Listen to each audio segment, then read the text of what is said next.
कहते हैं कि माँ का रिश्ता इस दुनिया में सबसे सच्चा, सबसे निस्वार्थ और सबसे गहरा होता है। माँ चाहे गरीब हो या अमीर, उसके दिल में अपने बच्चों के लिए प्यार हमेशा बराबर रहता है।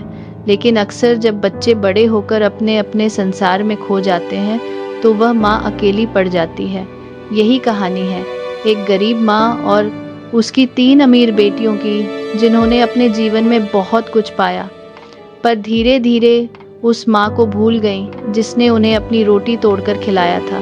गांव के एक छोटे से घर में सावित्री नाम की औरत रहती थी। उसका पति वर्षों पहले बीमारी से चल बसा था। घर में 3 छोटी बेटियां थीं, रीमा, सीमा और गीता। सावित्री ने सिलाई कढ़ाई करके, खेतों में मजदूरी करके और कभी दूसरों के घरों में काम करके अपने बच्चों को पाला। रात को अक्सर वह भूखी सो जाती थी, लेकिन बेटियों के पेट में भूख न लगे यह हमेशा ध्यान रखती थी। बारिश में जब छत टपकती थी तो माँ अपने हिस्से की चादर बेटियों पर डाल देती थी। सावित्री का सपना था कि उसकी बेटियां पढ़ लिख कर कुछ बने और कभी उसकी तरह दुख न सहे। समय बीतता गया, माँ की मेहनत और त्याग का फल मिला। रीमा, सबसे बड़ी बेटी, पढ़ाई में तेज थी। उसने डॉक्टर बनने का सपना पूरा किया। सीमा, दूसरी बेटी, बहुत समझदार और मेहनती थी। उसने बिजनेस की पढ़ाई की और शहर में एक बड़ी कंपनी शुरू कर दी। गीता, सबसे छोटी, कला और संगीत में निपुण थी। उसने गायकी में नाम कमाया और धीरे धीरे मशहूर गायिका बन गई। तीनों बेटियां अब शहरों में रहती थीं। उनके पास बड़े घर, गाड़ियां, नौकर चाकर और खूब पैसा था। माँ को इस बात पर गर्व था कि उसकी मेहनत रंग लाई। वह अक्सर पड़ोसियों से कहती, मेरी बेटियां मेरे लिए भगवान का दिया वरदान है। उन्होंने मेरा नाम रोशन कर दिया। लेकिन माँ को कहाँ पता था कि सफलता के साथ साथ बेटियां बदल भी रही थी। धीरे धीरे बेटियां माँ से मिलने कम आने लगी। रीमा कहती, माँ, अस्पताल का काम इतना है कि छुट्टी मिलना मुश्किल है। सीमा बोलती, माँ, मेरे बिजनेस के मीटिंग्स चलते रहते हैं, मैं गाँव कैसे आऊँ? गीता कहती, माँ, मेरे कॉन्सर्ट्स और शूटिंग चलते रहते हैं, समय ही नहीं मिलता। माँ हर बार यही सुनती और चुप हो जाती। वह अपनी झोपड़ी में अकेली बैठकर पुराने दिन याद करती। जिन बेटियों को उसने भूखे रहकर पाला था, आज वही बेटियां उसके पास समय नहीं निकाल पा रही थी। दीपावली का त्योहार आया। गांव में हर घर रोशनी से जगमगा रहा था। सावित्री ने मिट्टी के छोटे छोटे दिए जलाए, लेकिन उसके घर में सन्नाटा था। वह उम्मीद कर रही थी कि उसकी बेटियां आएंगी, लेकिन किसी ने नहीं आया। उस रात सावित्री अकेले बैठकर रो पड़ी। उसने आसमान की ओर देखकर कहा, हे भगवान, मैंने तो इन्हें सब कुछ दिया, इनके लिए अपना सब कुछ दांव पर लगाया। क्या यही फल है मेरे त्याग का?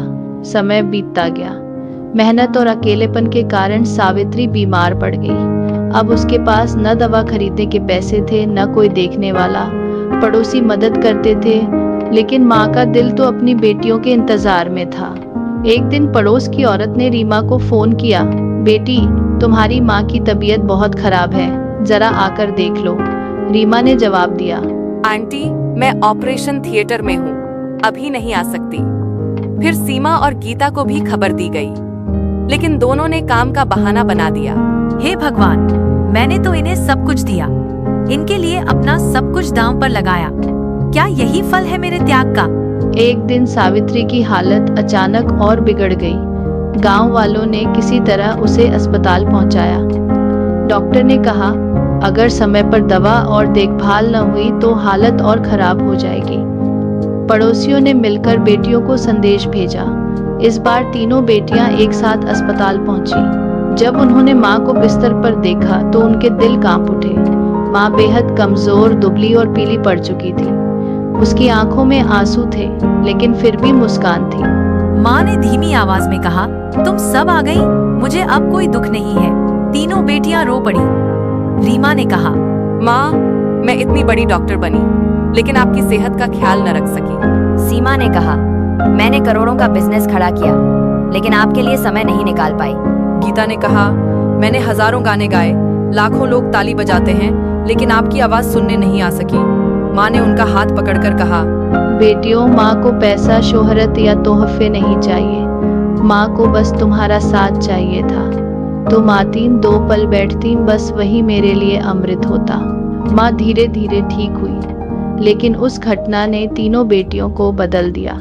उन्होंने तय किया कि चाहे कितनी भी व्यस्त क्यों न हो, वे हर महीने माँ से मिलने गांव जाएंगी, उसकी देखभाल करेंगी। रीमा ने गांव में एक छोटा क्लिनिक खुलवाया ताकि माँ और गांव वालों को दवा मिल सके। सीमा ने गांव में स्कूल बनवाया ताकि और बच्चे भी पढ़ लिख कर आगे बढ़ सकें। गीता ने गांव में संगीत विद्यालय खोला ताकि गरीब बच्चों की प्रतिभा न दबे। अब माँ अकेली नहीं थी, उसके पास न सिर्फ बेटियां थीं, बल्कि पूरा गांव उसका परिवार बन गया था। कहानी हमें यह सिखाती है कि दुनिया का सबसे बड़ा धन माँ बाप का आशीर्वाद और उनके साथ बिताया गया समय है। पैसा, शोहरत, कामयाबी सब क्षणिक हैं, लेकिन माँ बाप के चेहरे की मुस्कान ही असली जीत है। बच्चों को कभी नहीं भूलना चाहिए कि उनकी सफलता के पीछे माँ बाप का त्याग और प्यार छुपा होता है।